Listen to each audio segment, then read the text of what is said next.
আজ Sunday special লাঞ্চের menu. চলুন দেখি মেনুতে কি কি আছে। একদম সহজভাবে আজকে রান্না, কিন্তু ভীষণ টেস্টি। এই দেখুন, এখানে রয়েছে চাইনিজ ফ্রাইড রাইস। ঘরে যেই সবজি ছিল সেগুলো দিয়েই করেছি। এখানে অনেক মটরশুঁটি খুঁজলাম, কিন্তু কোনো দোকানেই আর পাওয়া গেল না, ওই জন্য গাজর আর বিনস দিয়েই করলাম। তো এই গেল রাইসটা। আর তার সাথে যেটা আছে চিলি চিকেন। এই ফ্রাইড রাইস আর চিলি চিকেন এটা কিন্তু আমার ভীষণ প্রিয় একটা কম্বিনেশন।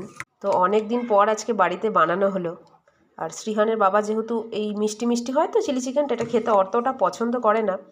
তো ওর বাবার আজকে একটা পার্টি আছে, সেখানে ওর বাবা গেছে, ওই জন্য আমাদের মা ছেলের জন্য এটা বানিয়েছি। বেলাটাও অনেক হয়েছে, চলুন খাবারটা এবার থালায় নিয়ে নিই। দুপুরবেলায় আমরা মা ছেলেতে খাবো, আর যতটা যা বাঁচবে রাতে যদি ছেলে খায় এটা তাহলে খাবে, আর নয়তো রাতের বেলাতে চিকেনের আরও একটা প্রিপারেশন হবে। খুব বেশি একদম ড্রাই করিনি, নয়তো ভাত দিয়ে খাবো তো অতটা ভালো লাগবে না, ওই জন্য একটু গ্রেভি রেখেছি যাতে ভাতের সাথে নিয়ে খেতে ভালো লাগে। তো চলুন আজকে তাহলে এখানেই ভিডিওটা শেষ করছি। কাল আবার নতুন রান্না নিয়ে হাজির হব আপনাদের সামনে।